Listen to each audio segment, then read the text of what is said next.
Being a single American guy in South America, I sometimes post stuff like that, but this, and my comments get crazy. People get fucking mad. I've been traveling through South America for over a year, and here are the 3 main takeaways. First thing, and this is funny, you're exotic. You're exotic. I know it sounds crazy. You have an accent. The American accent is kind of trash, to be honest. But the fact that you have one, I think, peppers your words and gives everything you say a little bit of weight, a little bit of spice. It makes it more exciting. The second thing, and this is really important on dates, people love showing off their country and love showing you things that they love. It's like back when you were a kid, you found out one of your friends never saw Space Jam, and you were like, oh my God. And then you got to be excited watching them watch it. And that happens a lot on dates. It plays into the excitement and keeps things light and keeps things fun. Finally, number 3. And this is one that most of the comments are about. There is a stereotype or stigma around Americans being rich, which is kind of true because our currency is like the global currency. So if you make $60,000 a year, you can live like you make $120,000 a year pretty comfortably. But experiences and the things money can provide makes a huge difference in dating. Watch The Tinder Swindler. No. Ooh, the Tinder Swindler is real shit right there.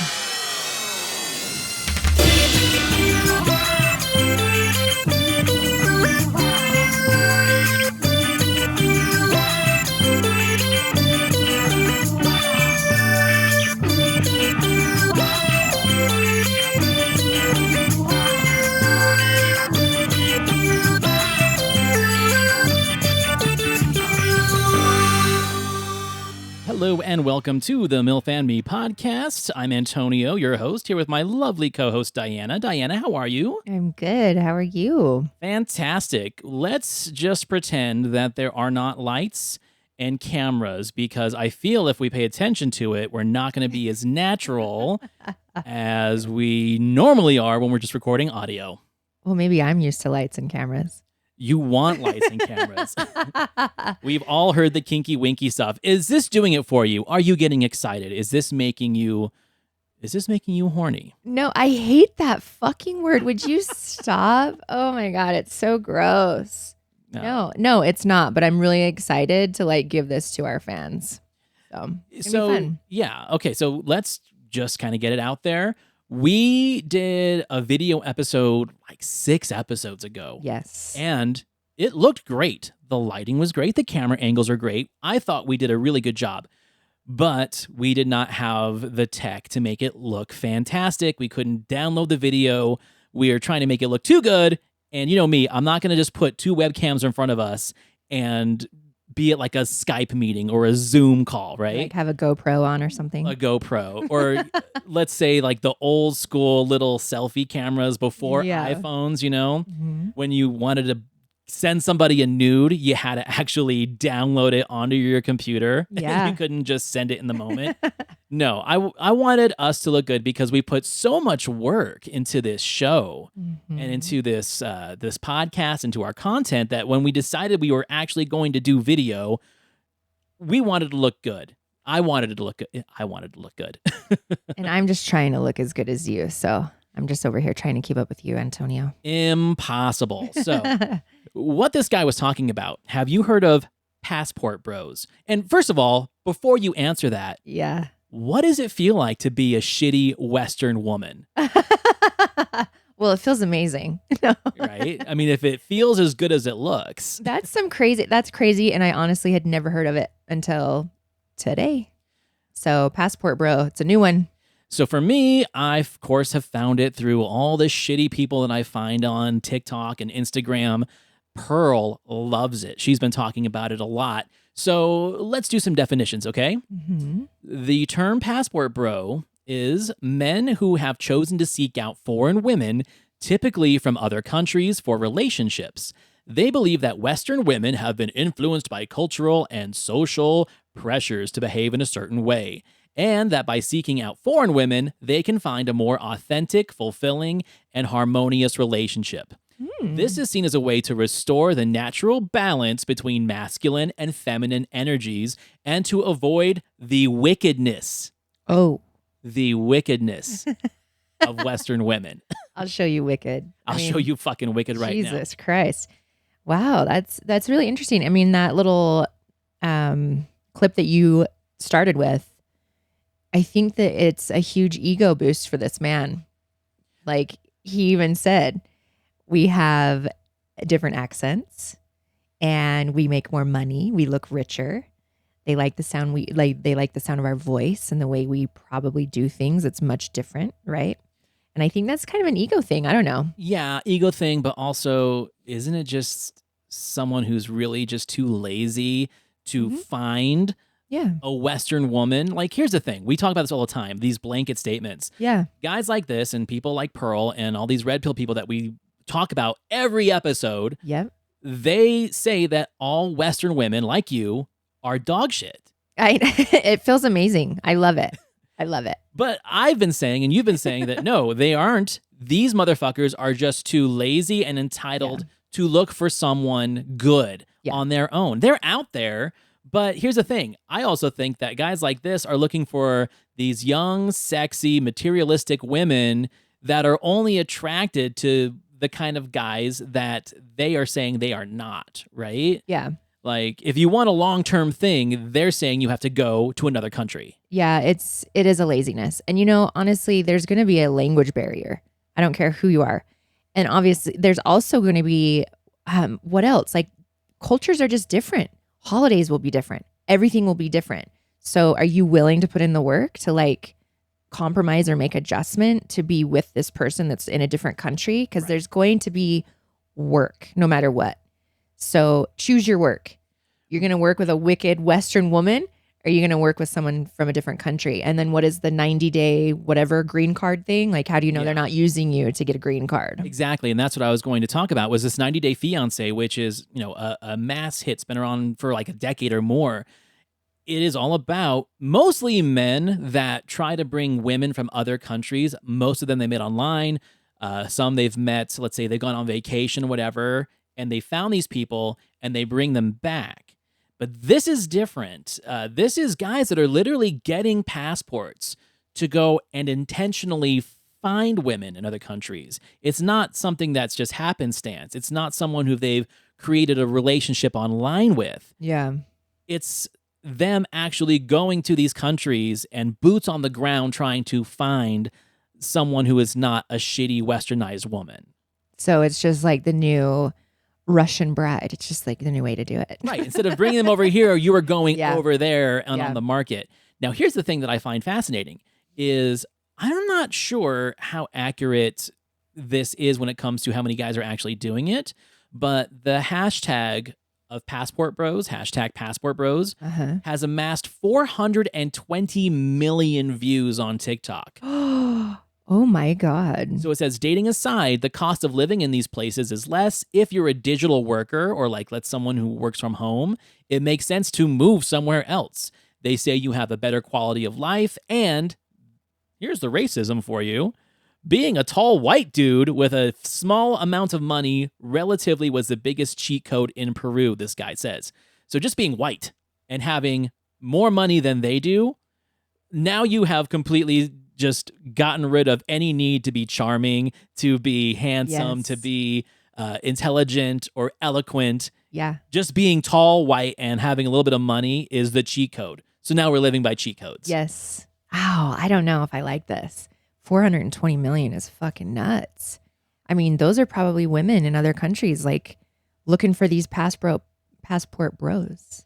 Well, Maybe they're like seeking them out just as much. Have you thought about that? Well, of course they're seeking. They're always looking for ways out, Yeah, it's I'm true. sure there's plenty of people that are happy living the village life or living whatever life they live in these, and they're not even all third world countries. I'm sorry, Peru is not a third world country. But there is like a kind of mystere to American men when they do go to other countries. Mm-hmm.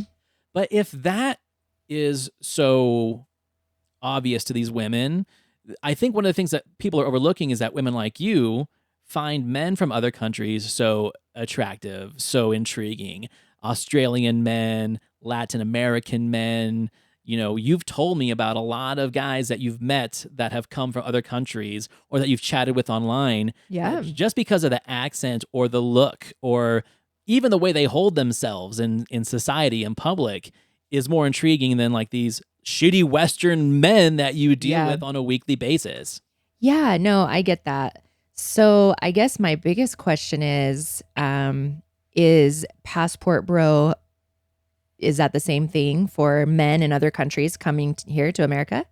Are they passport bros too? Just flipping it to a different, I don't think so. coming to the wicked Western women. Well, that's the thing is like, I don't think guys are coming here to make wives out of Western women. I think dudes are happy to come here and fuck Western women, right? But why? But why? Yeah. I mean, why aren't they coming here to make us their wife? Like, I mean, maybe some of them are shitty. Maybe some of I think this is so fucking funny. The wickedness of Western women. Maybe there's some good ones out here. And obviously, we'll give them a green card if we get married, right? I think the why is because there's a lot less, let's put it this way. These guys that visit us and love American women and stuff like that, they are not here intentionally to come get women. They are here to work. They're here to make money, make connections, blah, blah, blah. They probably have plenty of great women back where they're Of course from. they do. Of course. What I'm saying is assholes like this are so damn lazy and entitled, and they don't want to put the work in to change themselves and their personalities and their fucking attitudes, that they're going to go to, not to sound racist, the rice paddies and find women in other countries that don't know how shitty American men can be. But for them, just being able to have an opportunity, that's where it's kind of fucked up, because it's not about love. It's about opportunity, right? It's just a cheat code. Like it is a cheat code. Like they may fall in love with the guy, but really the opportunity to get out of a shitty situation that they might be in. Yeah. I mean, and that is why some of these women are so traditional in their terms. Like, these are women who may be put onto the auction block by their fathers. You know, there's still so many countries where arranged marriages and dowries and things like that are the norm, are the standard. And then a dude like this guy who makes $60,000 a year shows up. Right? Yeah. And he's tall and he's white, and their dad is like, ooh. Yeah, there's an opportunity. It's shitty. The whole thing is shitty. I mean, the problem is that we literally don't even need to have an episode to say that the men nowadays are lazy. I mean, it just is. I've been doing this a really long fucking time, and a lot of men just don't want to put in the work. They don't want to be a gentleman. They don't want to be intimate, sweet, romantic. And I'm talking intimate, taking out the physical side of things, just being intimate and romantic and sweet and kind and loving. And so, yeah, it really is a cheat code. They're going over there and they can do and say and be whatever the fuck they want, because I'm sure the women are like, oh, tall white boy. So this article was from the New York Post, and they were talking about why are these passport bros going to other countries to find women. And they say that the draw of dating abroad, according to unsatisfied single men in the U.S., is finding a, in quotes, traditional wife. Oh. Now, we are going to get into this later, because traditional wife, or a trad wife, is a new topic that I just learned about. Trad wife. It's the term. It's a hashtag. Trad wife. It's short for traditional. Traditional wife. It's America. It's become fetishized. It's honestly become fetishized by a lot of dudes, and that'll be its own episode, because as I dug deeper into it, it's actually really quite disturbing. But these traditional wives are women who were raised to be good wives, dressed modestly, and submit to their partners. But the allure of a foreign fling isn't just reserved for men. So like you were saying, on the flip side, women are also heading overseas into attempt to meet a match, escaping the toxic dating pool of the U.S. Let's go. I'm ready. You're ready. You've been saying this for years. You've been saying this before we even had a podcast. Yeah. You're like, I'm going to fucking go to Mexico, because you're like, oh my God, there's gentlemen on the beach. There's gentlemen in the hotels. They know how to treat a lady. And I love the culture and the food. Right. I mean, I go over to Mexico and they just fall in love with me, because I'm more free, obviously, when I'm there, but dancing, and I'm sweet to them. They're not used to that, because the women to the men in Mexico, they're probably not as sweet as someone like myself. But I'm thinking like Greece. I need to go to Greece. I need to find me a sexy Greek man. Oh my God. You would just get eaten up if you went to There's Greece. literally a reason why I've never gone to Greece. Because you're like, yet. I'm fucking never coming back. It's Yep. fucking Euros and Dolma and Ouzo all day long. Domales. Yeah. I mean, I'm only half Greek, but I'm telling you right now, there's something about those Greek men. They are very, very sexy. They're beautiful, beautiful men. I think my biggest hang up would be with that whole thing is like the culture's the culture's different everywhere you go, no matter what country you're in, right? Yeah, well, like, that's here too. And how are they with monogamy? I mean, everyone knows that I'm very monogamous, but I don't know. Some countries just don't really truly believe that 100%. So I think I'd have extra trust issues, more so than I have now. I'm not saying that they're not monogamous. I think that they are always have intended to practice monogamy, but I also think that in some cultures, women have a little bit less pull or less say. And so it is kind of like, well, this is what I'm doing, lady, you know? Yeah. But I also think that things have been modernized enough that you can find someone who is more in line with your personal lifestyle. So it says here that women explained how they didn't feel seen by men until they started traveling abroad and were swept off their feet in other countries. I feel like every guy was the same guy, a woman says. I felt like if I stayed here, I'm probably going to be single forever. I hear you say that shit every single day. In fact, that's what our podcast fucking is about. Like, if that's the part that scares me about when you find happiness, and I want you to find happiness, but it's going to fuck shit up. It is. Because we're going to be like, what are we going to talk about now? You know? Well, I mean, we'll have to make a little bit of an adjustment, but yeah, it might. I mean, okay, I'm going to get real. Okay. There are some men that just simply don't like, and we've talked about this before, they don't like that I have a podcast. Right. They don't like that I'm doing this. And honestly, it's not their business. This is my hobby. You know, it's just like been a new hobby for me. So I've had to kind of adjust the guys I go out with because I don't want to bring someone into my space and world if 4 or 5, 6 dates in, they're like, I can't handle the fact that you have podcasts. Like, I just can't do it. So I really bring that up early now and say, hey, like, listen to a few of these episodes. We touch on pretty much every topic that most people don't want to talk about. And some of it's funny, some of it's serious. And then at that point, they can say, oh, that's so cool. I love that you're doing that. Or if they're like acting different about it, then I can sense that energy shift. Does that make sense? Yeah, it does make sense. And so in a way, I really am adjusting who I'm dating now because we have the podcast. Like, it's got to be someone that's okay with it. But that's also one of the reasons why I wanted you to keep on doing it when you were having your reservations about how am I ever going to meet a guy that doesn't like hold this against me or doesn't like the things that I say. Yeah. And my whole point was like, yeah, well, fuck that guy. Yeah. If there's that thing. Like, I want people to want you for your brain and your body and your soul. Yeah. And we keep coming across dudes for you that only want 2 of the 3. Exactly. Yeah. No, those aren't our people, right? That's what we've been saying. But yeah, it's interesting. There's a lot of really stuffy, judgmental people in this state. That's all I have to say. But, you know, we do live in a world of technology now. I mean, I love having you sitting across from me every week in the studio. You want me to move abroad? I'm saying if you fucking went to Greece and met a beautiful Greek man and flew me out every once in a while, we can do this remote, you know? I can give you a USB mic and a webcam and I mean, I'll sit in this really video ready studio by myself, ready to podcast, and you can be on the beach. Yeah, I mean, and I can do my company from anywhere too. I just have to have good Wi-Fi, but maybe we should start a GoFundMe. Send me over the seas. Let's go. Let's get you. What would be the female version of a passport, bro? A passport hoe? Hashtag passport hose. Passport hose. Oh, God. I don't know. We could probably think of a lot of fun ones, but America Milf. Ooh, that's a whole new podcast. America Milf. America. America Milf. America Milf.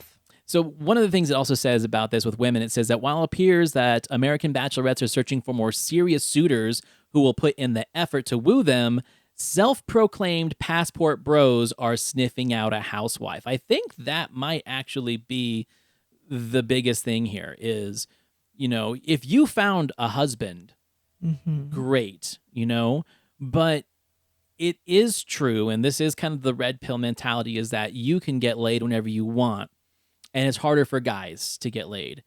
But I also think that women like you are looking for love and attention and attraction more than dudes are. Dudes just want to get their dick wet. Yeah. So I don't believe all this passport bro shit 100% that they're just trying to find a traditional wife.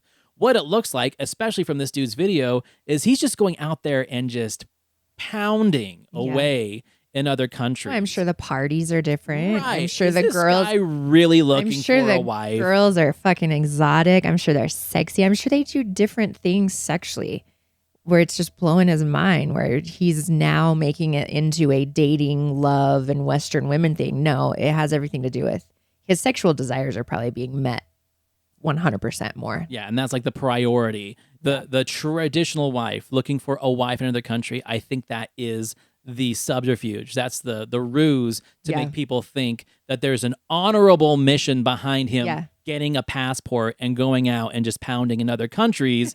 Well, I'm looking for a wife because American women suck. Yeah, no, say it like it is. Yeah. Make another video that says, I'm going out here because the sex is amazing and I get to fuck whoever I want. Right. That's what the real message is. How about this?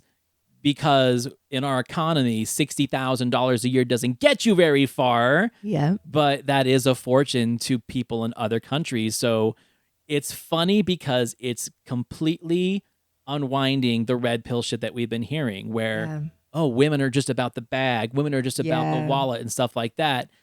Yet here is a guy that the red pill society is totally embracing of your dollar goes a lot further in other countries. Yeah, I'm going to take my measly your $60,000 $60,000 a year is like 120 in other countries. Yeah. And that's going to allure women much easier. Yeah. You are literally just doing the exact same thing that you said makes American women fucking suck. Well, it's an ego thing. If he feels like he has to feel and look rich, more rich than his little measly 60 grand gets him here in America, then perhaps he should find better ways to make better money. I mean, but that's accountability, and we don't like that. Exactly. For him to put that on his list of shit is just like it's so fucking surfacey and ugly and gross. Like, come on. Seriously? You're going over there because they think your 60 grand goes further? Like, come on. Right. Who fucking cares? I guess the real question is, Diana, is it Western women who are trash? Or is it just Americans in general? Because I'm leaning more towards that we just fucking suck as a nation and a society. And this is what I've been saying for so long on different subjects, not just this one, is that like we spend so much time just shitting in our own yard, right? Yeah. Like we've fucked up the dating world. We have fucked up romance. We've fucked up marriage. We have fucked up the economy and everything that was making America easier to live in when our parents were our age. Yeah. And now we're going to go to other countries and fucking do it to them too. We're going to go shit in their yard because our yard's full. Yeah. Yep. That's what, according to the guy in the beginning of our video. Yeah. Will you take us to Greece with you? No, I don't need more Americans fucking things up over in Greece. I'm just going to go by myself and I'm going to take my love and spirit into Greece and just pray for the best. Hope for the best. Opa. Opa.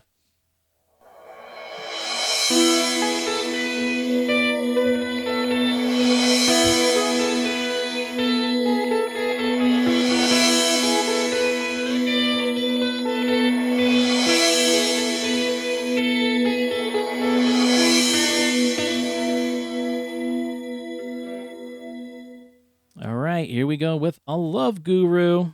These guys like do these crazy jobs, they, like drill to the center of the earth. It's because they know like I'm gonna go home and my wife's gonna make me a sandwich and like pat me on the head and be like, hey, you're my hero. That's what's been kind of stripped away from the average man these days, is just like the ability of a woman to come in and just like appreciate the guy. It is an America-centric problem, and that's why a lot of American girls, they're losing out to Venezuelan girls, they're losing out to Chinese girls, they're losing out to Colombian girls, they're losing out to Thai girls, they're losing out to Japanese girls, because these girls understand from their culture that a man needs to feel respected, heard, and appreciated. Yes. These guys like do these. Amen. A fucking men. Yeah, see, that's the weird thing is that like we just kind of chat a little bit on these passport bros. And this guy is kind of, enhancing that message, but in a way he's kind of being real about the appreciation aspect. No, he's being 100% real. That is real life. He just described reality. If your man is doing that type of work or job, women have, and you know what? A lot of women are not going to like this. And most women don't like me for this. I'm not a pick-me girl. I don't fucking care. This is my opinion. If your man is working his ass off, it is your responsibility to make sure you're taking care of him when he gets home. He's taking care of you every day, all day long. He's not doing that work because he loves it. He's not doing that work because he wakes up every morning and says, oh my God, I can't wait to work my ass off today and come home and not have dinner made and come home and not be appreciated. No man is saying that. Okay. Right. So your guy is working his ass off to put food on the table. Your responsibility, if you're working all day, I get it. Then you both get to come together at night. Right. And you get to come together and cook together, maybe. Whatever that looks like, I don't fucking care. But if you're home and your husband's doing all this work, it is your responsibility to have a meal on the table. That's what he's doing all day. He's working his ass off to put food on the table. So he comes home and there's no fucking food on the table. There's nothing cooking. The laundry's a mess. The kids are fucking running around going crazy. Grow up. Grow the fuck up.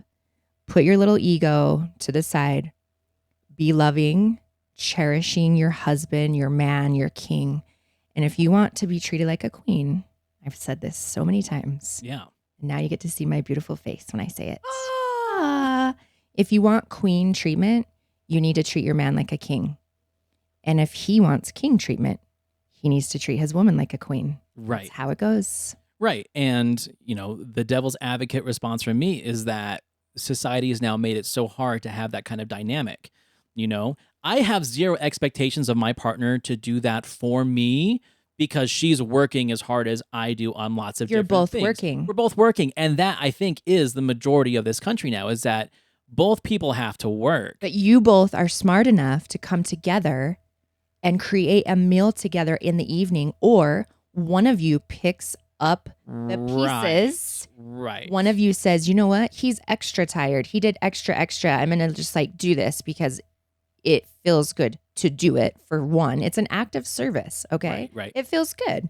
And then you feel the same with her. I've seen you do it. Right. We plan that too. And I think that is one of the things that causes a lot of tension between couples, old and new, is we talk about this all the time, the lack of communication. Yes. I can literally ask her to make me a snack or a meal or anything. And even if she's exhausted, she still does it. Yes. And she knows that I would do the same thing for her. I think where a lot of people get in trouble these days is uncommunicated expectations. Absolutely. Like, yes. I love everything that you're saying about what you would do if you were, let's say, my wife, and I didn't have to worry about you having a job to bring food to the table. Like, I could handle it all. Yeah. I wouldn't expect that kind of treatment from you of, hey, having a meal on the table when I get home and all the laundry done and stuff like that. It's not an expectation of me to have you do it every day, but it would be an expectation of me to create a sense of sustainability in the household. You know, laundry not piling up. Yeah. Food in the fridge. Like, if you can stay home all day, at least put food in the fridge, feed the kids. Yeah. I don't need the king treatment, but I'll tell you what, I appreciate it more than anything when I get it. Absolutely. And I think there's too many guys out there that they have that expectation every single day when they know that it's not realistic because their woman is working as hard as they are. They are working 30, 40 hours a week. Yeah. They're both paying for daycare. So that's where I tell dudes tone the fucking ego down. But I Yeah. also agree with you. If you are a woman that can do that for your husband, then fucking you kind of should, right? Absolutely. And it doesn't even have to be your husband, your partner, whatever it your is. domestic partner. It doesn't even matter. Doesn't matter what sexuality or what identity Absolutely. you follow. It is a level of respect and sustainability between you and the person that you have decided to spend, if not the rest of your life with, Yes. a large chunk of your life Yes. with. It's communication. You have to communicate it. If that is your expectation, then fucking tell your person that that's what you need and have each day or each evening, whatever it looks like. There has to be communication.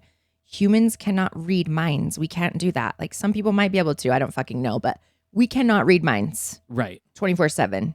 Okay. So communication is the way to tell your person what you need. Now, it does go a step further too. I do want to say this. When I was married, we didn't sit down and have a conversation and map it out and say, okay, I'm going to go work all day and you stay home, take care of the kids, feed me dinner, do the laundry. We didn't have that conversation. We didn't need to. He worked all day and we didn't want our kids to see the inside of a daycare. Right. I was a stay-at-home mom. So naturally, I just naturally moved into that role. I took care of the kids. I made sure the laundry was done. And the days that I didn't want to cook because I was fucking exhausted, I communicated that to him early on about 2 or 3 in the afternoon, not sure exactly what time of the day, but I did make sure he knew, let's maybe get dinner out tonight or grab something on your way home. I'm exhausted. I'm not going to be cooking tonight. That goes a long way. I mean, we were married for 10 years and there were certain parts of our marriage that were just ideal. And that was one of them. Right. He knew that things were getting taken care of at home. He knew it. He was never worried about if the laundry was getting done. He wasn't worried about any of those things. So what I'm saying is you don't have to sit down and map it out. You don't have to bullet point. You don't have to sit down and be like, okay, you do this and I'll do this. And if you work late, then we're going to do this. No, just fucking be loving and of service. What feels good? It feels good to take care of people. It feels good to serve your person when they're working hard to provide for you. And so my closing part on this particular guy goes exactly with what you're saying, is that why is it this mentality? And it's funny because a lot of these dudes are super conservative. Yeah. Why is it this mentality that thinks that we can't fix our own shit? Why is it this mentality that thinks that we need to give up on American women, therefore on America, and outsource our romantic expectations and the expectations that we have of marriage? Either way, it this has- is bullshit. Yeah. It's these guys that are pissing me off because they don't think that we are great enough to fix our own house, to educate people and teach women and men the stuff that you and I are talking about today. And we're talking bullshit. Like, these are opinions. We're not fucking therapists or relationship experts. But now he's saying, okay, well, let's outsource our romance and our sexual experiences and our expectations of marriage. This is why I call it jerk off logic. Yeah. They are all sitting in a circle jerking each other off because absolutely. every time they make a point, they are literally contradicting what makes them feel like real Americans. Absolutely. Either way, it doesn't fucking matter if you go to a different country or not. Just fix your shit. You shit. have to communicate what it is that you want and need and expect. Right. If you expect a certain thing, you better be ready to communicate it. If you can't communicate it, then you better learn how to have zero expectations. And be patient that it's not going to come with the first person you lay. No. With the first person you take home. Right. Like, and it's not going to happen in the first 6 months because you're still learning who the fuck each other are. Yeah, you know? of course. And no, yeah, I agree with you. And that's why I fucking love you. This guy can go fuck himself.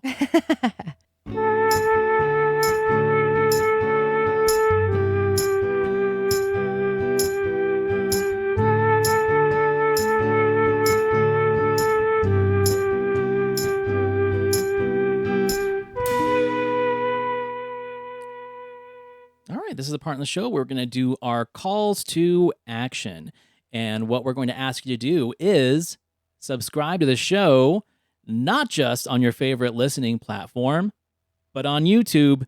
And once we get video clips live on TikTok, on Instagram, on Facebook Reels, or whatever, subscribe to those too, because it's a whole new medium that we're jumping into, right? Yeah, it's going to be fun. I don't know much about the YouTube stuff, but I do know that I love listening to podcasts when I can see the actual people. You love to see people. You're a very visual learner. I'm a very visual person. That's why I like cameras and I like the lights. I'm very visual for sure. We also want to call out our beloved network that we belong to, the Deluxe Edition Network. So many great shows, so much support, and we are really happy that they picked us up. And now that we're doing video, it's just, more opportunities for us and for them to help each other out.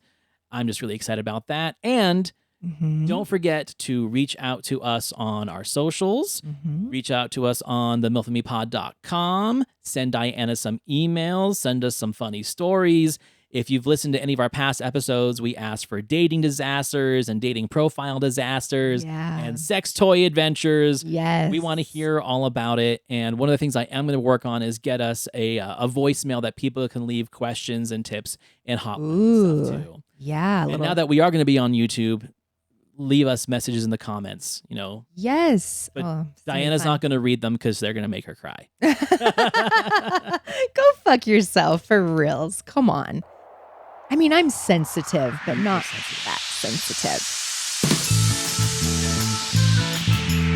All right, everyone. Thank you for listening. Thank you for watching. This is exciting, and we just got a lot more coming your way. I'm Antonio. I am the me. I'm Dianna, and I am the Milf. I've got a saying now. I'm going to say beta all day. Diana's going to say stay milf-worthy. And I love you. Go fuck yourself. Go Goodbye, fuck everybody. yourself.